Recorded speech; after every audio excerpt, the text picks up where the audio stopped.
Neha, can you hear me?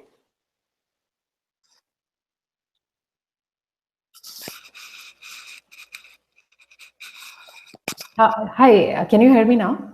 Yes, Neha. Hi, very nice to meet you. I Yeah, think you've been here before, right? In the meetup. yes, yeah. Okay, cool.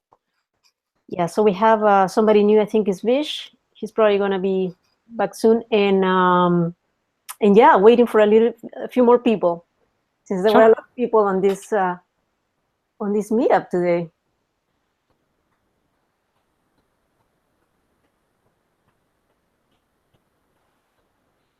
So Neha, you have been practicing also on the platform, right? The calendar. I tried 1 week, so it went well. Just that haven't been finding a lot of time from work to do that. But yeah, And it went well. and how are your interviews coming along? I haven't really started interviewing yet, so I try to practice like once off and on. I see. Okay, gotcha. And right now you're working Yes, in which company? it's a startup called HackerRank. I see. You've heard of it? That's good. That's good. All right, so we're waiting for more people. And have you had the chance to look at the question? I did. All right, that's great. Did you do a little bit of research, or were you thinking about it? I was just thinking about it before joining this call. Okay, that's good. Hi, Swati. Hi, How you doing? good. How are you? Very good. So, Swati, I think is this the first time in the meetup? Second time. Okay. Okay, Yeah. that's good. So we're waiting for a few more people to start this question. Have you had the chance to look at it?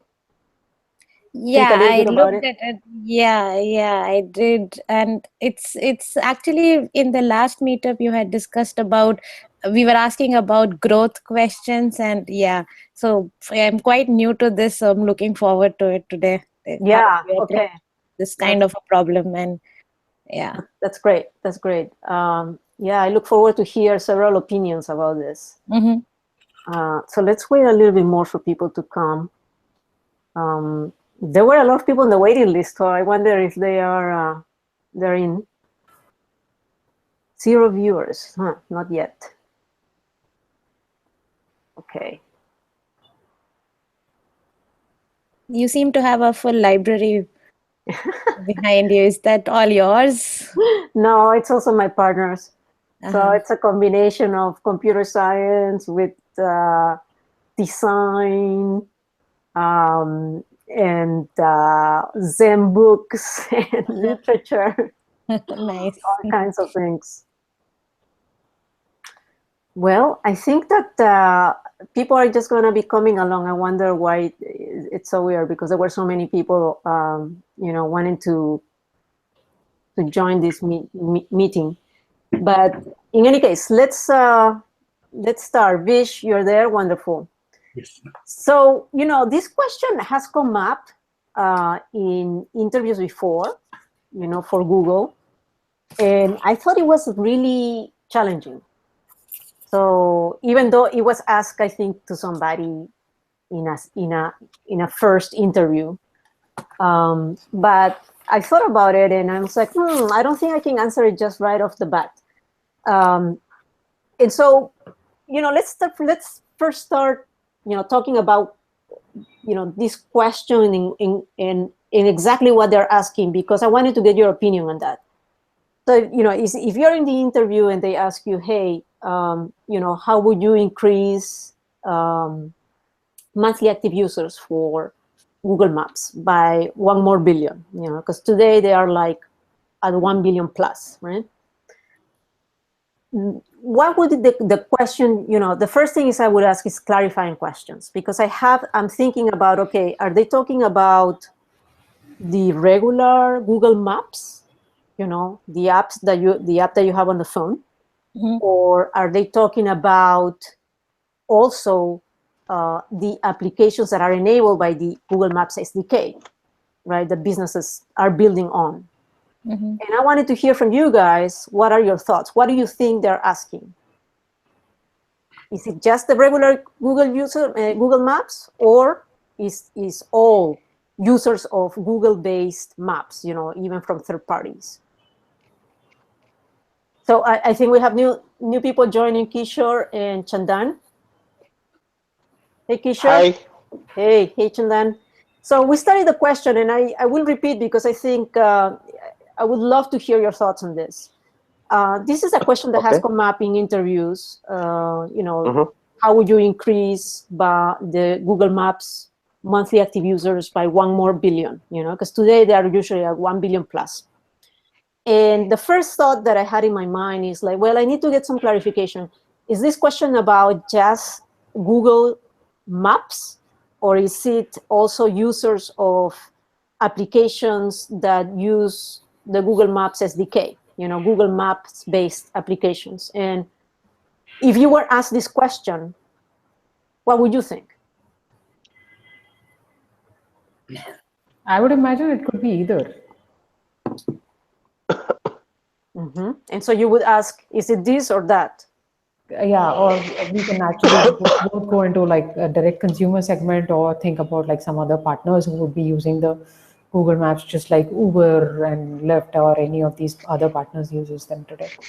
Mm-hmm. Any other thoughts? So I was thinking like, what is in it for Google? I mean, I'm assuming this is the Google who is going to try and achieve this goal. Mm-hmm. So if it is through partner ecosystem, I would like to understand a little bit more about how does Google earn any revenue through that? And if not, does Google acquire those users? Like if it is white label and the partners are actually just using Google Maps as a backend technology, probably Google doesn't benefit as much. So I would like to understand that a little bit more. Mm-hmm. Yeah, so that would be a question that you would ask. What is in it? What's The business objective. sort of like the business objective, right? Mm-hmm. So definitely, for the Google SDK, I assume they're charging. They're charging third-party developers to use it. Some kind of license. So I think that's how they get some revenue out of it, right? Mm-hmm. In addition to getting the wonderful data that they're probably getting from those applications, right? And they can learn more. Not that they can share it, but they're probably using it internally, right? Mm-hmm. So, okay, good questions. Any other questions that you would ask to the interviewer for this question?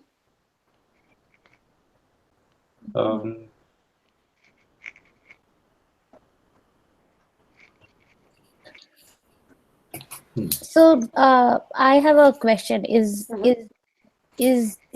So the question is about how would you increase the users of Google Maps? So if I don't consider the SDK or any other application, I only consider Google Maps, the app which we install on our phone, then will that be a valid question to ask? If like what's your aim out of increasing the users? Do you mean increasing the number of downloads of Google Maps application, or is it like you want an average monthly users growing every month, like something like that? Will that be a valid question to ask? No, well, I would think, because I think in terms of users, they're thinking in terms of monthly active users, Okay. And so that would assume that you have downloaded the application.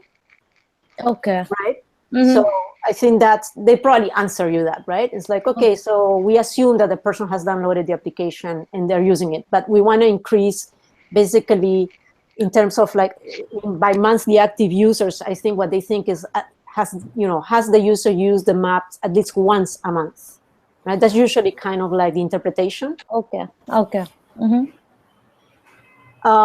Okay, so let's assume that the answer is, well, we want to increase both, on the consumer side, the user side of Google Maps, as well as, on the side of third-party developer apps users. Let's say it's both, okay? Now the question is, how do we go about thinking, okay, how do I approach this? Because increasing by 1 billion, it's a lot, right? It's not there like what, there are 7 billion people in the world, 7 billion plus. It took Google how many years to get to 1 billion, right? A lot. So it's not a little thing to ask. All right, and the approach that I had for these questions, and would love to hear your thoughts also, it's to think, give it sort of like a consulting type of question framework. Okay, so think about what is the situation of the product today for Google Maps. And I was thinking, okay, how is Google Maps used today? The number of users, the number of partners, features, etc.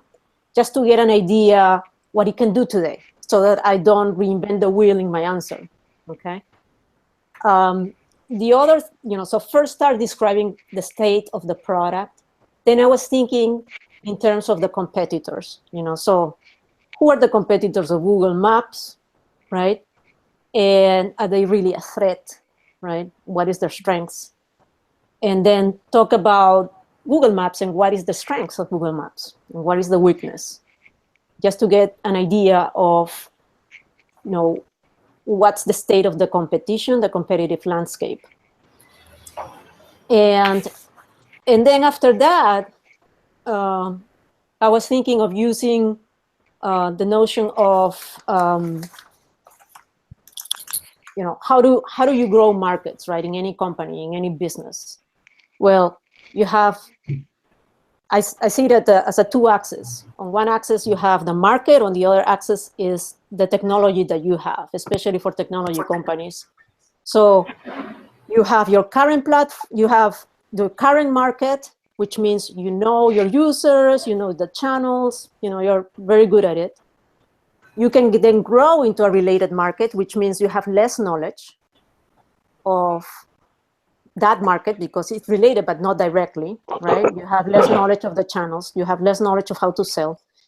And after that, you have entering a new market, which is even, you're not aware of how to sell. You're not aware of the users, nothing, right? So 3 choices. And each choice, you can grow your market larger, right? But it's more risky, right? So if you want to grow your current market, usually is by stealing market share, right, from the competition. Not going to grow much.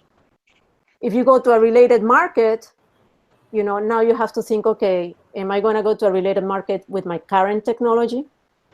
Or do I have to actually add something to my platform, to appeal to that market?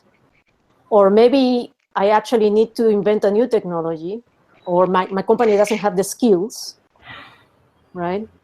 And I may need to acquire. So I see that's a 2 axis, right? One axis is the market axis. The other axis is the technology knowledge axis. And the further you go along in those 2 axes, the more risky it is, to get into the market. But the more opportunities there are, right? So that's the way I was looking at it. And so on my x-axis for the technology, I was thinking you start with the current platform, then you go into, okay, if you cannot use your current platform, maybe you can at least use your core technology and then design something, a new platform based on that core technology with other things. Or if you cannot even use your core technology, then maybe your engineering team has skills that you can reuse. But if they don't have any skills, it's completely new technology, and then you have to acquire. So, from that perspective, I was thinking, okay, now the way is, let's think about markets, the best opportunities, related markets to the Google Maps, or new markets, right? So I was thinking, where is Google Maps currently used? In which markets today does Google sell its Google Maps services? And and so I did some research, of what Google does today in terms of how they use the Google Maps and the third-party developers. And basically, they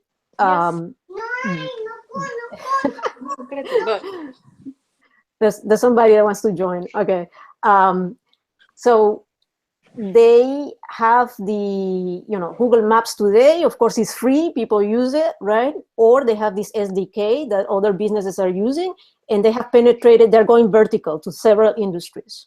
I mean, horizontally and vertical. So many different industries, oil industry, banking industry, retail industry, the government industry, they are using the Google Maps SDK for applications, okay? So they have done that already.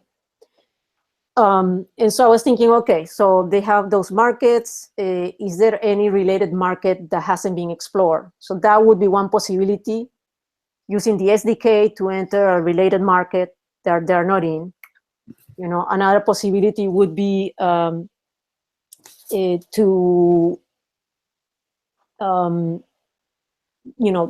enter a related market, but with a change in their core technology, right? Then the other possibilities is a related market with not only a change in their core technology, but maybe with acquiring new skills, for something new, and so on.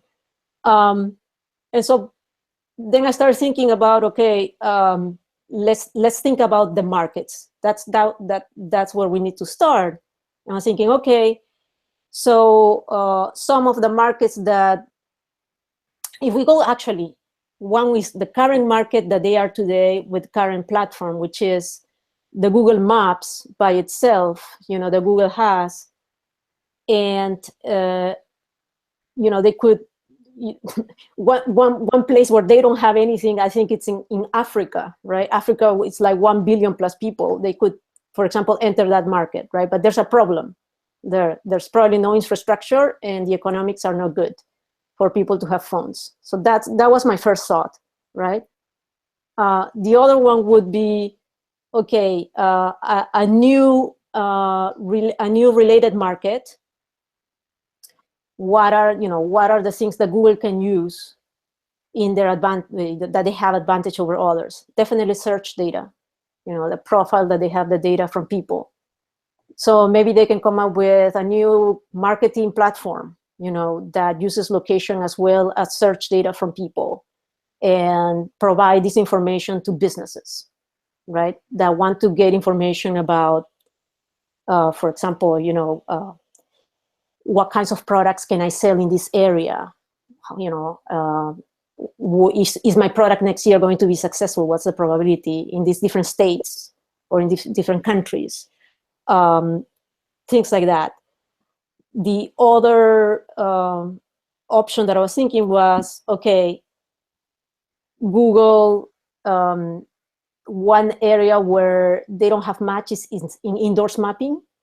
So they have indoors mapping solutions, but only for public spaces. But how about indoors mapping for small businesses or, any business? Okay. So that's another area. But what does that mean? Well, that would mean they really don't have much technology in there or knowledge. They are really startups that are really very knowledgeable in that space. So they will have to acquire, right? But that's a big space. That's a big space, right? I think so. That would be one possibility that I was thinking about. The other one was, so one weakness of Google is that they don't have proper GIS data so that they can create GIS maps. But then that market is really small for them. It's just 1 billion. So I didn't consider that. So that's the way I was thinking about it. Would like to hear your thoughts.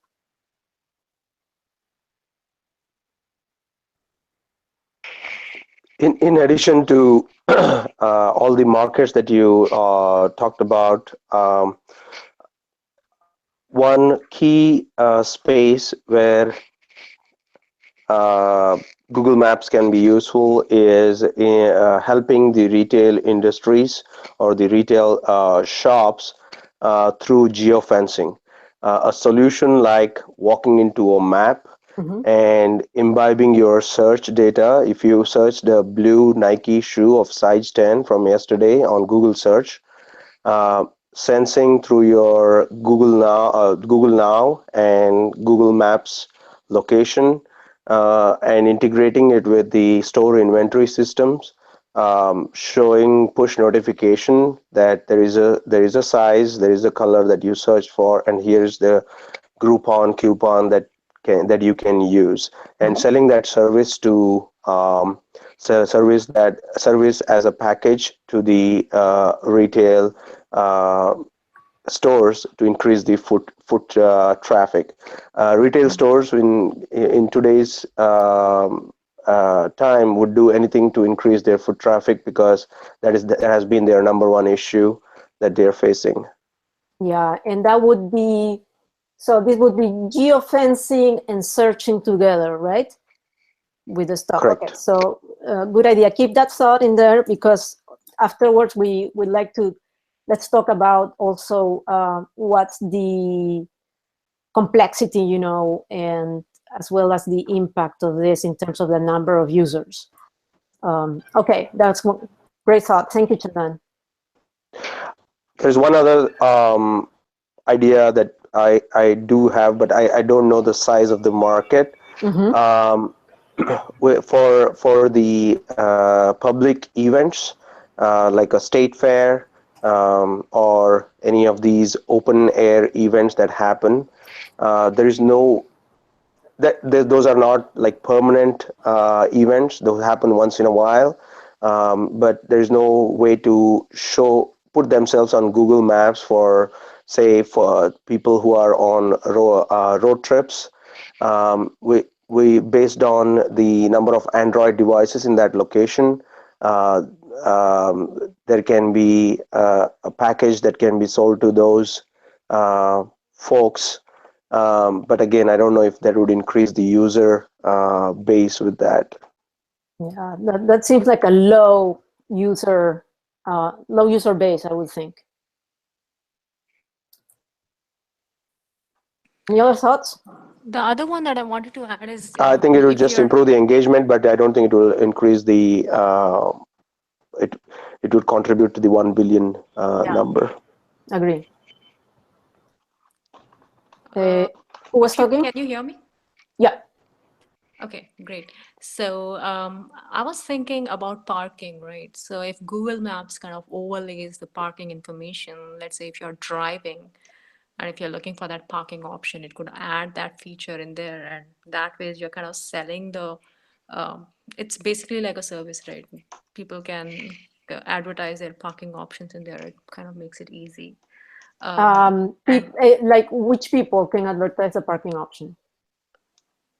Parking option. So if you are using Google Maps to drive to a particular location and you are looking for a parking spot, it not only shows that there are open spots here or a possibility, and then defining what is the parking range. Okay, so for businesses that can advertise, hey, there's no openings in my parking spot. Is that correct? Yes. I haven't given this a thought through, but it could be multiple options. One is, specifying if the parking would be available and what is the price range for that, and what is the possibility of finding a free parking in that area at that particular time. Okay. So that's one. I was thinking of expanding the Google Maps not only to people with disabilities or people with some kind of a blindness, there could be a physical option to that, which makes Google Maps a little easy for them to use. What do you mean? People with disabilities, how will they use the maps? You mean? There are two options, right? One is providing a physical Google Maps itself. It gets updated, or because it may be hard to use a mobile device for them. If considering, let's say, if you're blind, right? So in that case, you want to have a physical version of Google Maps, which is accessible and usable. That is one way of looking at it. But I'm not considering market share. It's more about providing. Yeah, this won't move the needle, right? Yeah. Okay. But it's more like designing this entire set of for people with disabilities. Yeah. Right. But when they ask you this question, I mean, this is good if the question would be for design. But when they're asking you these questions, keep in mind the focus of the 1 billion, right? So your ideas have to be like really big. Got it. Yeah. So along these lines, right, I was thinking if we need to increase the market size by 1 billion, so we have to go to some adjacent market or adjacent use case, right? So one thing where Google Map might not be that well developed, and we might have a vacuum in the industry itself, is Google Map or map for pedestrians. So most of the maps are for cars and navigation, and the needs of pedestrians are ignored. So if we can add a pedestrian friendly map, so that would significantly increase the customer base, not only in US but Do you also mean, today you can use the map and it shows you, how much time it takes to walk and to drive. So are you thinking of different kinds of indicators on the map that will be better for pedestrians? Yeah. So one thing, one thing that map does is that it says that, okay, what is the one point from A to B, how you can reach, right? So it doesn't say that if the route is safe or not. It doesn't say most of the people walk because they want to burn calorie or they're health conscious. So in that sense, like, it doesn't say what is the health benefit of walking. And also, like, you are walking through a safe neighborhood, or it doesn't give a preview. So is it safe or not? Are there enough people? Is it too crowded or less crowded? So those kind of details. So maybe something, if it does something like that, so then a lot of people can jump aboard and start using it. That's a very good idea. Yeah. What do people think about that? I think I'll add another point to this idea, which is walking buddy. If there are no safe neighborhoods, and if there are people who can say, like, the Waze shows the drivers in your area. Similarly, if there are folks who are interested in walking, then they can join together and walk, which can increase the acquisition of walkers. Yeah, you can crowdsource walking information, like safety parameters and other things, right? Like, yeah. Yeah, that's a very good idea, actually. Yeah. Yeah, like you are walking in San Francisco, so whether you should take 9th Avenue where there are a lot of bars and people are more lively, or you take 11th Avenue where nothing is happening. So those kind of metrics. Yeah. Good. Any other ideas? No, I actually had a question, and as I was listening to people, one more clarification question occurred to me. I guess I would have asked, like, what does one user mean? Like, when we say billion users, is it just a individual, or one individual has access on multiple devices?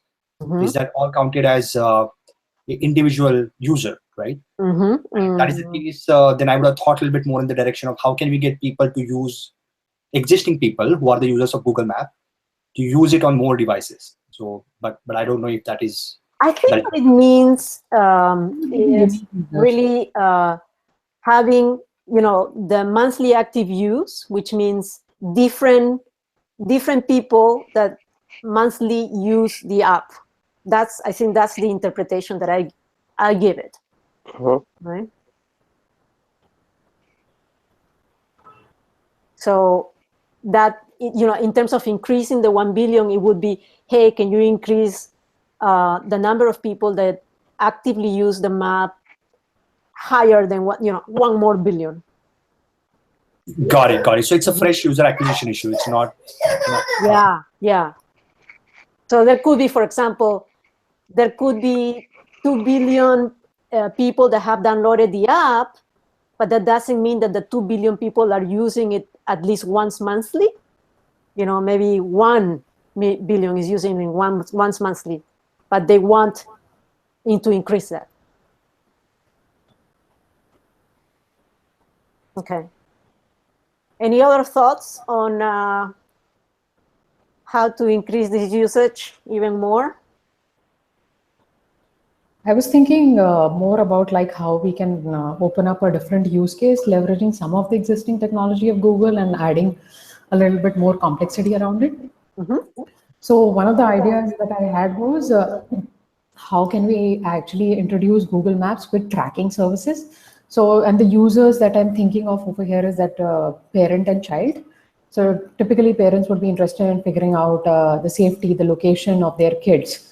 So whenever they are going even in the neighborhood or where they are. So if I have my, if I'm the parent, I have my device synced with the child's any kind of a tracker, I would be able to see where the child currently is in a safe neighborhood or not, where the person is going, how long would they typically take to come back. So if we expand Google Maps, they already have like APIs for tracking services, but add this into the product, that would open up a different use case for actually tracking, location-based tracking.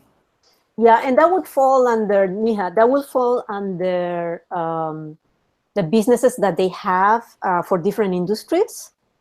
And probably that would fall under, I don't know, what would be the industry for this? The public services or something like that? Or maybe, I don't know. But or maybe even yeah, school. it would be like an expansion to that. So I agree, you know, they can increase the usage with more services like that. There's one more that came to me actually. So in terms of geographic expansion, you kind of briefly touched upon countries where there may not be infrastructure and probably internet connectivity or smartphones, but they still have the same need, and they probably have basic infrastructure.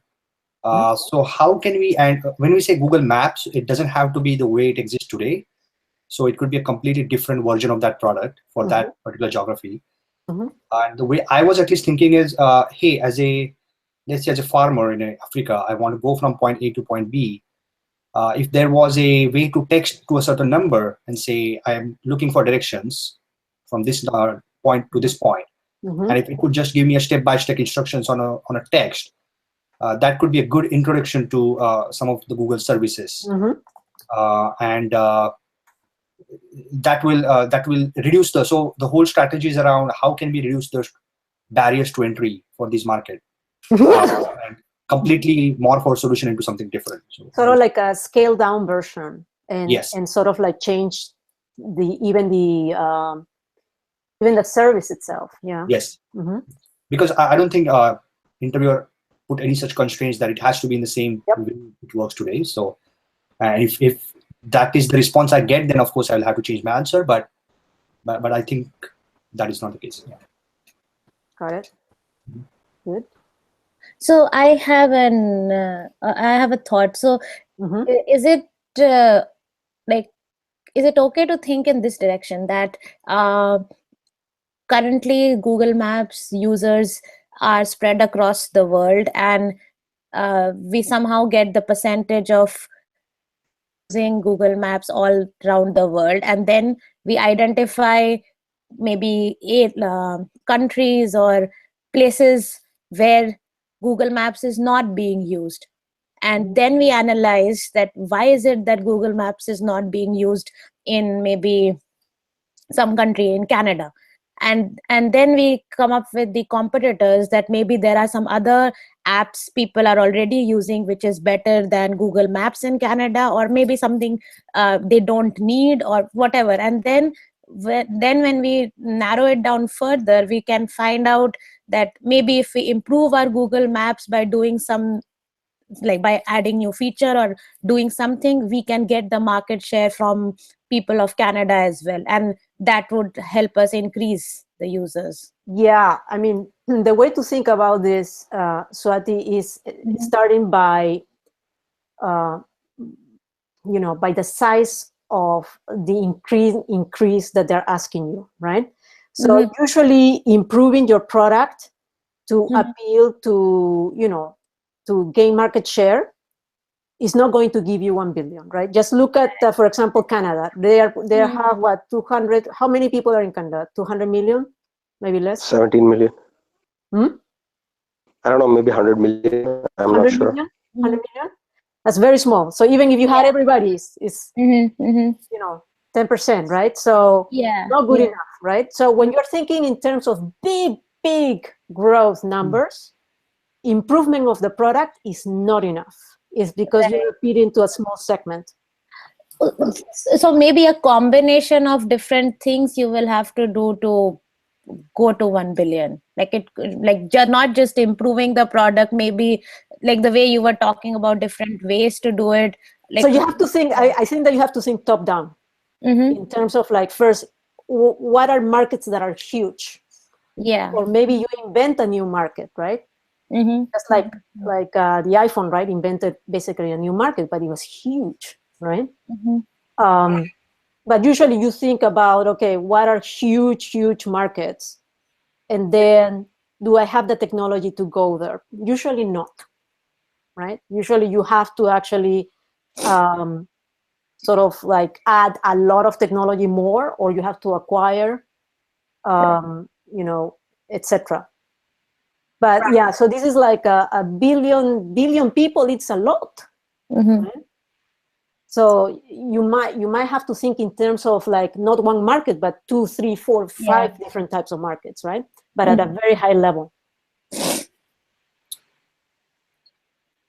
Yeah, I was reading somewhere that there are 2 billion Android devices and 1 billion iOS devices.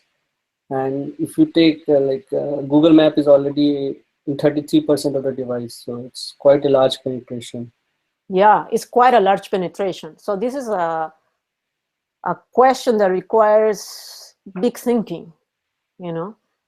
Definitely my first thought was like, okay, what's the continent, you know, the biggest country that has like 1 billion people? Africa. And of course there's China, right? But China doesn't allow Facebook or Google or any Western, you know, company like that to have any access, right? Otherwise that would be fantastic. So Melina, I was also thinking when someone asks you to increase the user base by 1 billion, probably it might not be one single idea that could give you 1 billion active users. You could say, hey, I'm giving you 5 different ideas. These 5 different ideas could contribute, each could contribute like 200 million active users. You could break down each idea, how you could, how that would help increase 200 million active users. So it could be like 5 different ideas as well, right? Yeah, I agree. But they have to be 5 different ideas that touch big markets, right? Big use cases, big time use cases, right? Yep.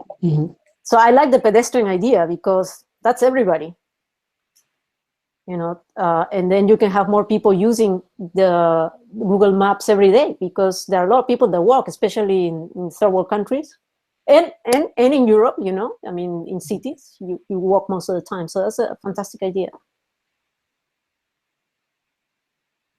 I was thinking also in terms of that, but then I didn't think it would make sense. But I was thinking, well, what are the applications that have billions of users? Definitely chats, right? You have like WeChat, you have WhatsApp, Messenger. And I was thinking, well, is there a way to create sort of like a Google Maps app within that app, right? That people can use, because then the market's already there. You have all those people. So that's another idea, but not sure how to execute it. And Google will need to own that platform regardless, right? Whichever, I mean, the big competitors at that scale probably would not be open to letting Google acquire that share, right? Yeah, that's a good point. I don't know. But you're probably right. Yeah, I mean, I can think about WhatsApp, but why would Facebook want to let Google put an application in WhatsApp? Right. Yeah. Yeah. It can be bots, right? Like Facebook Messenger bots. So Google bot for Facebook Messenger. Right, but Vish has a good point, right? I mean, they probably wouldn't allow Google to put anything there. I wouldn't. Yeah, and is there a timeline aspect to this question? Like 1 billion over what period? because I mean the population is growing, and we could be targeting the younger. That's a good point. That's a good point.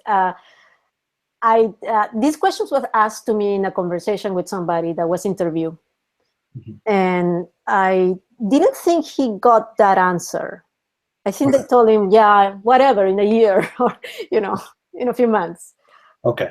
I think they just wanted to hear from him, ideas on how to acquire huge markets, right? Yeah. Any other thoughts?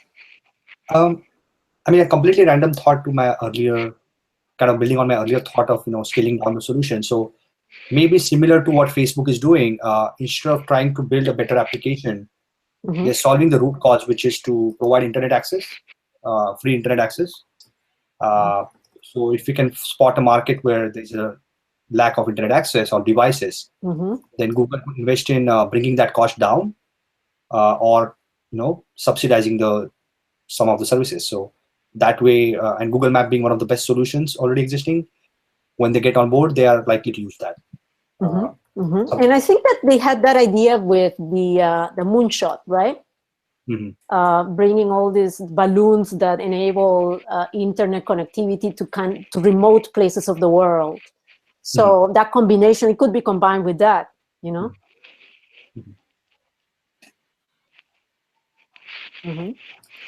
I think they don't have, I don't know if they have any special services for disaster hit areas.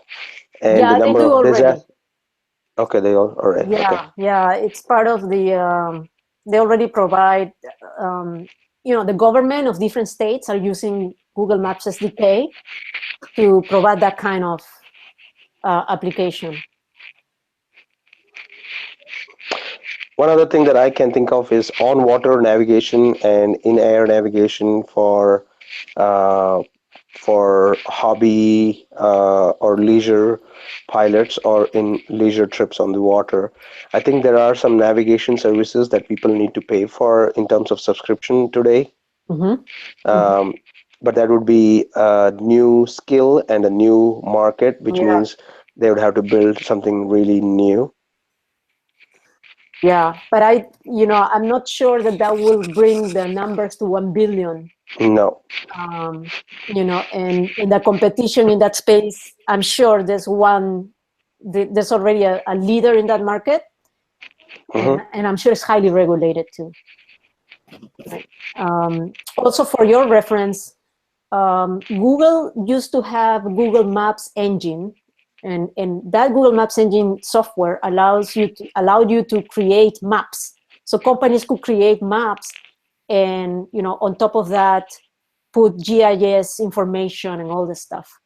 And in 2015, or 2016, Google decided to can that, shut it down, and then move all their users. So because there were companies that were using Google Engine Pro, they talked to Esri, who is a company that specializes on GIS software, and asked them to take over Google customers, because Google was shutting down Google Maps engine, which I was thinking, why did they do that, right?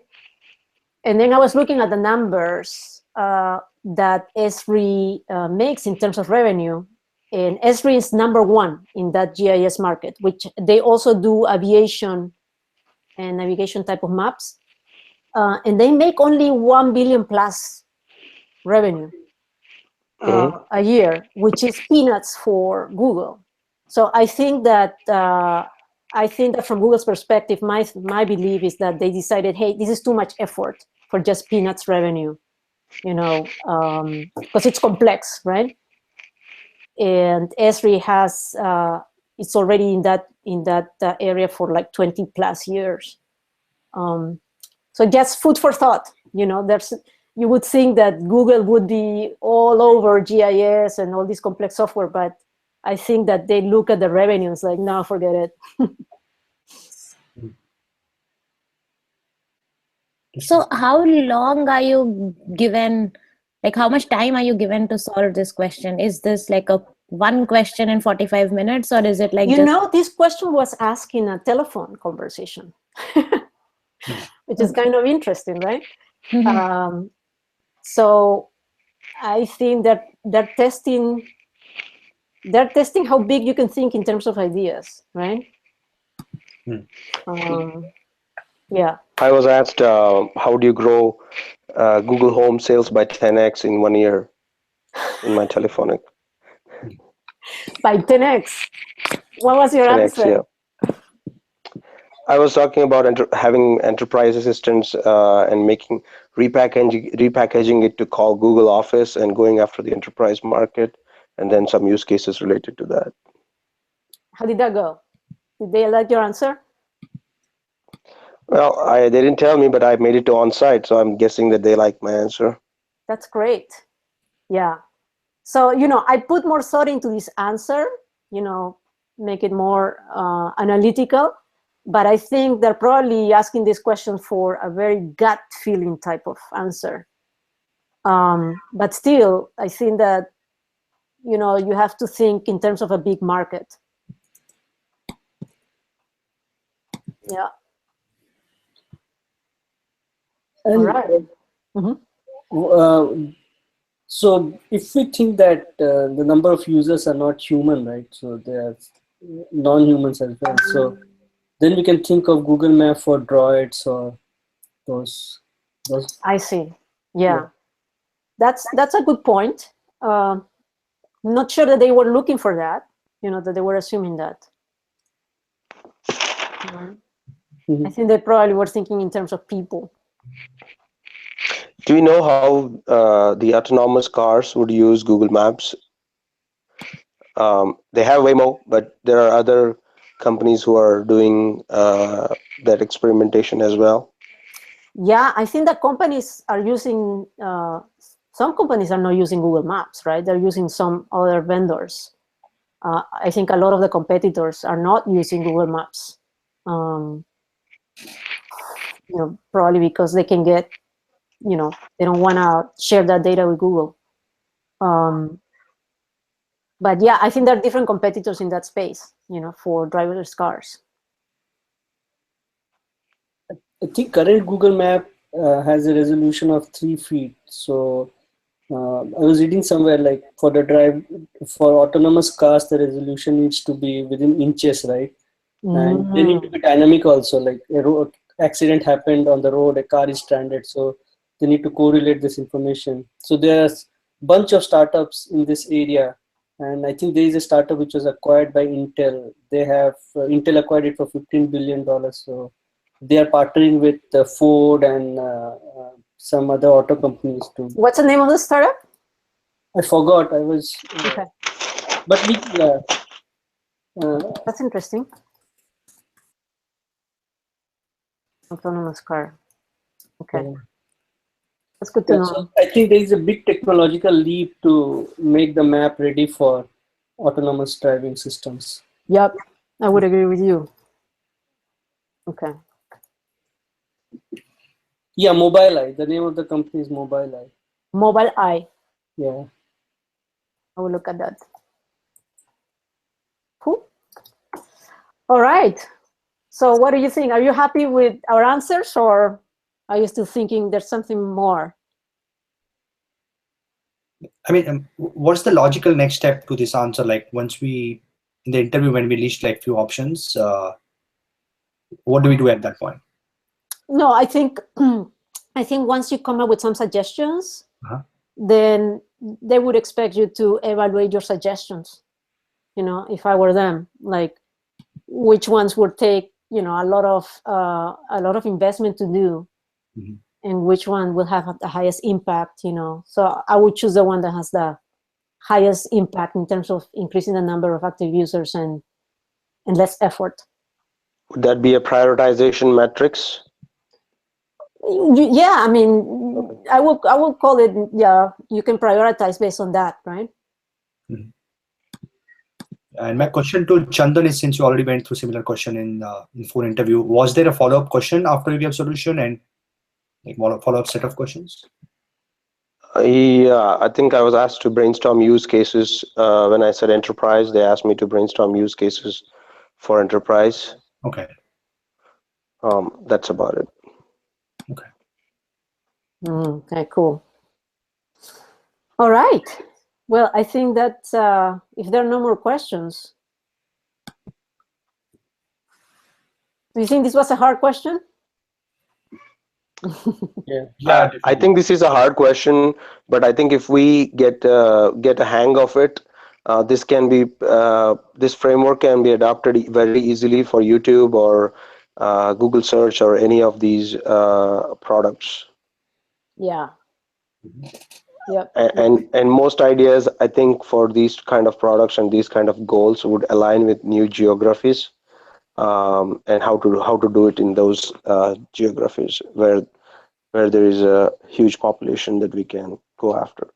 Well, actually, talking about the ideas that we had, I think that I would be more inclined to choose Chauvin's idea because it appeals to pedestrians, which are probably not using Google Maps, right? So it's going to increase the active use, and then it can crowdsource the data into the maps, right?